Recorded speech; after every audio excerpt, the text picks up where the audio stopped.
just wanted to thank you all for coming. I tell you, I must be some lucky fellow. Why, who would have thought that I, Robert Martin, would be marrying a glamour showgirl?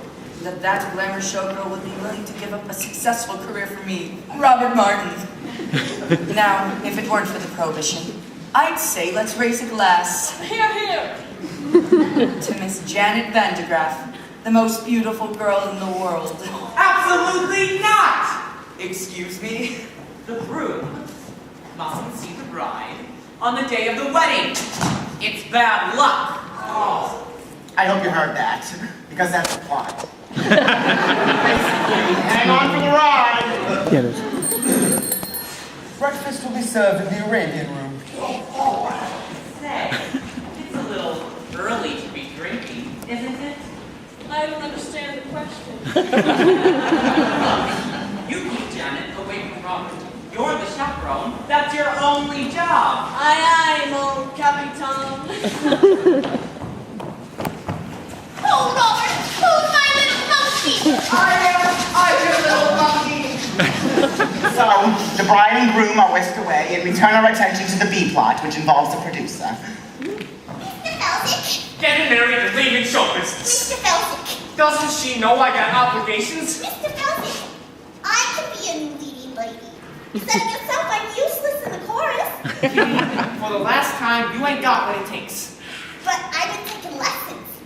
Singing, acting, ballet. Balance. Yeah, I'm pretty good too. Last week, I auditioned for Swanny Lake. Yeah! Cha-cha-cha-cha-cha-cha-cha! Kitty and Felton were a couple in real life. Jack and Sadie Agla. Now, this is a familiar comic construct. A stupid woman and her long-suffering companion. Well, she appears stupid, but she does something in the end and makes everyone wonder whether or not it's just an act. The irony here is that Sadie was quite stupid. Jack had to explain all the jokes to her, apparently. But still, she had a wonderful career on stage. At the time, the theater was the only place where stupid people could earn a decent living. Oh, this was before television, of course. Kitty, I don't have time for this.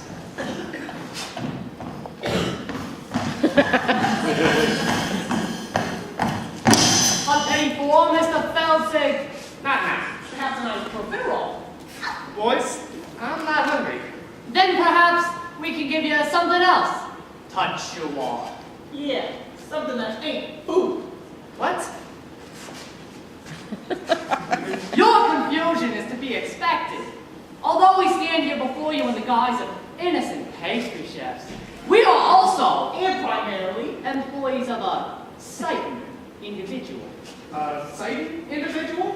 A certain individual who happens to be the largest single investor in Felsick bonds.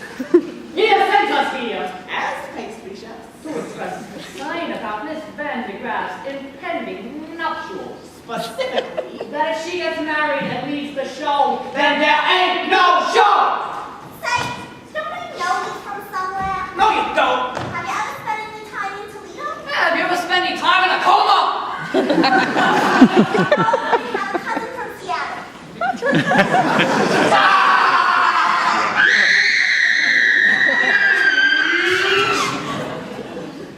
You boys tell your boss this wedding is never going to happen. You have my way. Oh, we'll take your way, all right.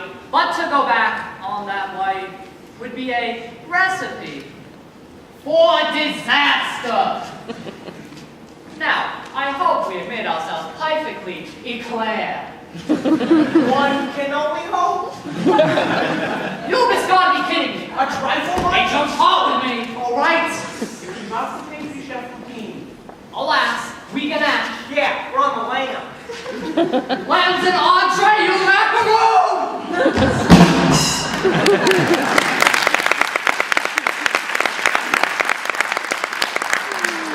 The gangsters were played by interchangeable vaudeville duo the Tall Brothers, John and Peter Tall. They were born Abram and Mendel Moslowskowitz, but were renamed at Ellis Island by a sarcastic immigration official. They were early examples of the typical Broadway gangster, full of wordplay and stylized movement. Not very intimidating, unless you find dancers intimidating, which I do, but for reasons that would not be appropriate to this situation. We'll leave the matter in your hands, Mr. Felsig. In the meantime, feel free to browse through the Zeit carousel. Try the Toledo surprise. It's to die for! Holy cats, Mr. Felsig. They're gangsters. Very perceptive. Now go powder your face. Oh, I've got a